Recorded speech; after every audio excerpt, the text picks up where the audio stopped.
यदि आप बड़े-बड़े अस्पतालों में जाते हैं और बड़े-बड़े अस्पताल में जाने के बाद आपको समझ में नहीं आता है कि आपका जो बीमारी है, वो कौन-सा डिपार्टमेंट के अंदर आता है।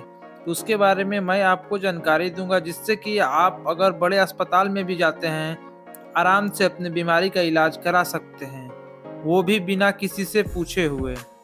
तो आप इस पॉइंट को जान लीजिए अच्छी तरीके से क्योंकि हॉस्पिटल में आना-जाना लगा ही रहता है। आप अकेले जाएँ या फिर किसी के साथ जाएँ या फिर किसी का मदद करना हो हॉस्पिटल में, तो ऐसा ना हो कि आपको पता ना हो। तो उसी से संबंधी मैं आपको कुछ जानकारी दूँगा। आपकी जानकारी के लिए बता दूँ कि जो लक्षण के हिसाब से भी डिपार्टमेंट चुना जाता है।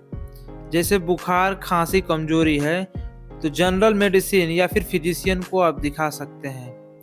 सीने में दर्द, बीपी, दिल की भी अगर परेशानी है, तो आप कार्डियोलॉजी जो डिपार्टमेंट होता है, उसके आगे देखेंगे तो कहीं-कहीं आपका हार्ट का सिंबल या फिर दिल का सिंबल बनाया रहता है।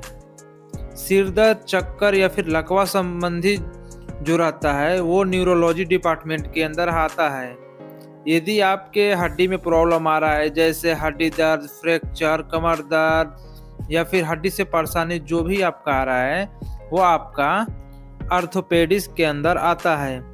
जैसे महिलाओं के संबंधी होता है, प्रेगनेंसी या फिर पीरियड्स प्रॉब्लम जो होता है वो गायनोकोलॉजी या फिर जहाँ महिलाएं अपना दिखाती हैं पीरियड संबंधी, प्रेगनेंसी संबंधी जिस डिपार्टमेंट को, उस डिपार्टमेंट को गायनोकोलॉजी बोला जाता है।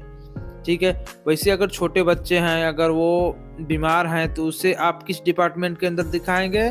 पेडियाट्रिक या चाइल्ड डिपार्टमेंट के अंदर। यदि आपको सांस से संबंधित दिक्कत हो रहा है या फिर अस्थमा है, तो आप पल्मोनरी या फिर पल्मोनोलॉजी चेस्ट डिपार्टमेंट के अंदर दिखाएंगे।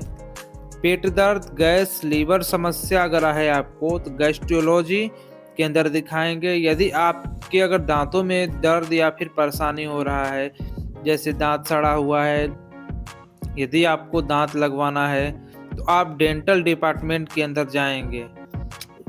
अगर यदि आपकी आंखों में दिक्कत है, ऑप्थाल्मोलॉजी या फिर आई डिपार्टमेंट के अंदर जाएंगे। यदि आपके आँख